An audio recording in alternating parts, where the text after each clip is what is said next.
Today's date is February 5th, 2021. This speech was prepared about 3 weeks ago. So, my name is Tony Hernandez, and I'm here because I want to help anyone willing to learn and participate in bettering both me and them synergistically. Really briefly, my story is that I didn't know much of anything about money, other than I thought more of it was the answer to happiness. In 2017, the price of Bitcoin was going ballistic, and like most of the rest of the world, that's when I first really asked myself, what is this Bitcoin thing I've heard of, and why is this happening? It doesn't take long going down that rabbit hole to discover that many people who have been paying attention felt that the Federal Reserve and government central banking system was corrupt and bad for the people. And that's actually why Bitcoin was created. Now let me mention here that this whole crypto blockchain revolution that is currently being built and tested is about way more than Bitcoin and rethinking a monetary system.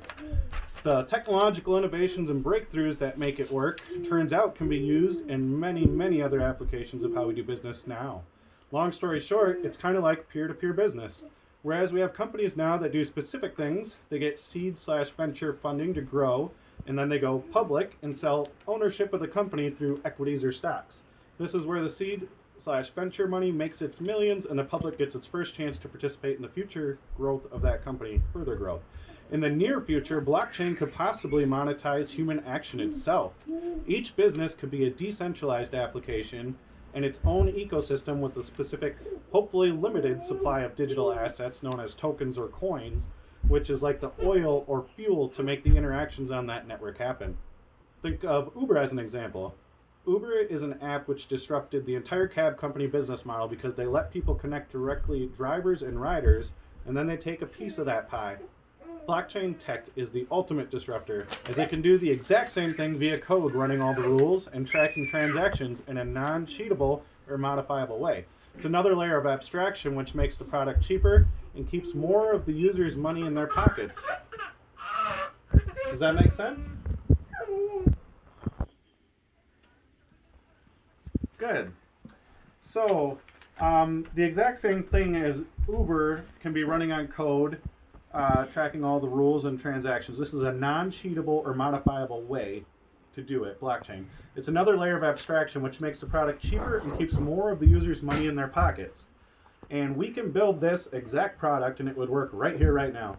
Then that ledger of transactions will interact with other ledgers doing other specific businesses. And basically anything of value can be converted into anything else through what's called atomic swaps or other means, thus freeing up essentially unlimited liquidity, which, by the way, is the actual underlying cause of all financial crises within the way our current fiat fractional reserve banking system works now. Now, people will say it's because of collateralized debt obligations and a housing crisis, or because of coronavirus. But in reality, there was mistakes made or rules stretched leading up to that event. The overnight interbank repo market, which is the liquidity in a credit-based system. The crisis happens because the system freezing up when people are scared to lend to each other to balance their books every night to meet regulatory reserve requirements because of what's going on in the economy. That is the actual real cause. But that said, I make no claims as to be able to predict the outcomes of what this will all mean for society. With artificial intelligence, Internet of Things, automation all converging with blockchain at the same time, I have no idea what it will even mean to work.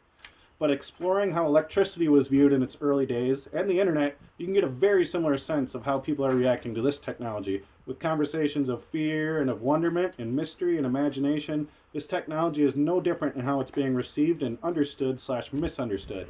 That does allow us to envision that possibility of just a radically different world in 20 or 30 years. We're just getting started with this stuff, and I believe there's a lifetime of opportunity in the space if you get educated now. Just to give you an idea, it is estimated that there are only 100 million individuals actively actually investing in this stuff now. That is rapidly changing, and that is why the price is moving up this year, because of about 6 or 7 big names taking up $100 to $500 million chunks of the tiny $600 billion market share. In fact, PayPal alone, who announced publicly just 2 months ago it's giving its users access to store and buy crypto, is currently buying up 3 times the supply of Bitcoin that is coming into existence every single day, which is currently 900 Bitcoins. Basic rules of supply and demand are why it's going up now.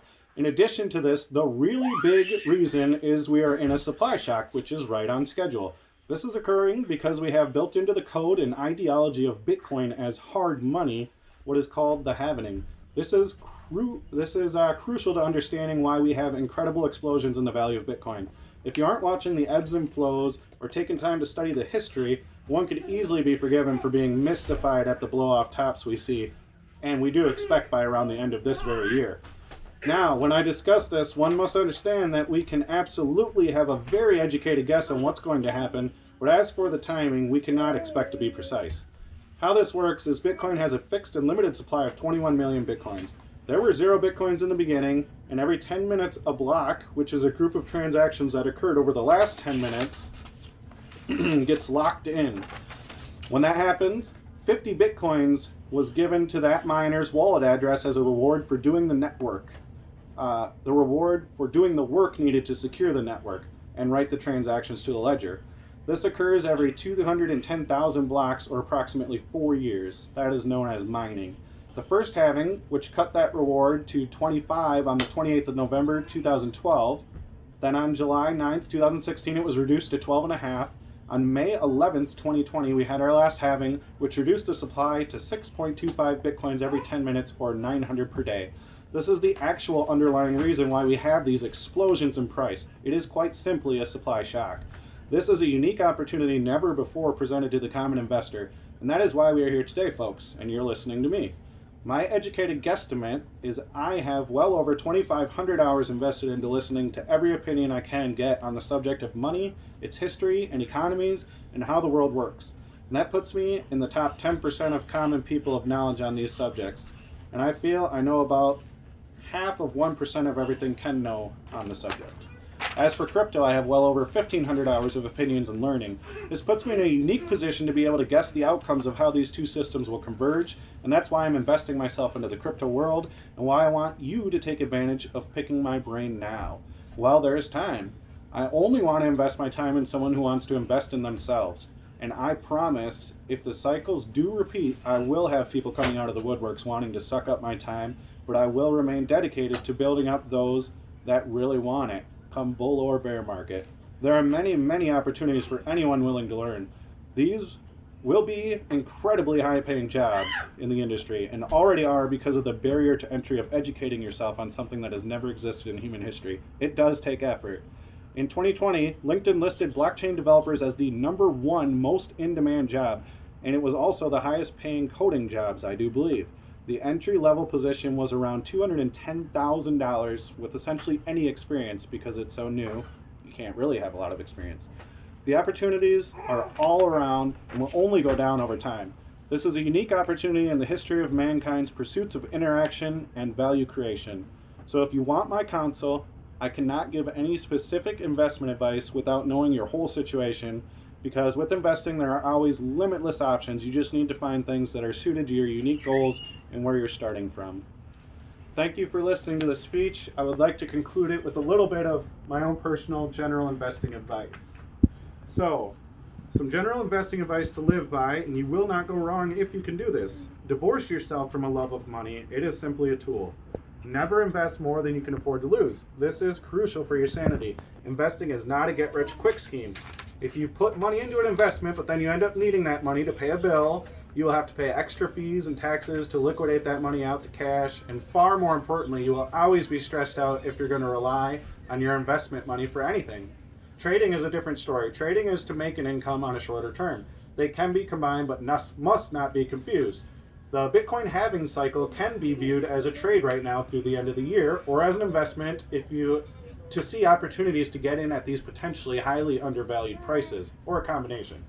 Make sure you hedge your bets, meaning having multiple investments that are not correlated so that if one goes completely belly up, you don't lose everything you have invested.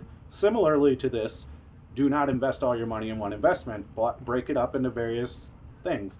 Asset allocation is probably the most important aspect. Never treat an investment like your baby, and do regularly scheduled asset allocation reviews.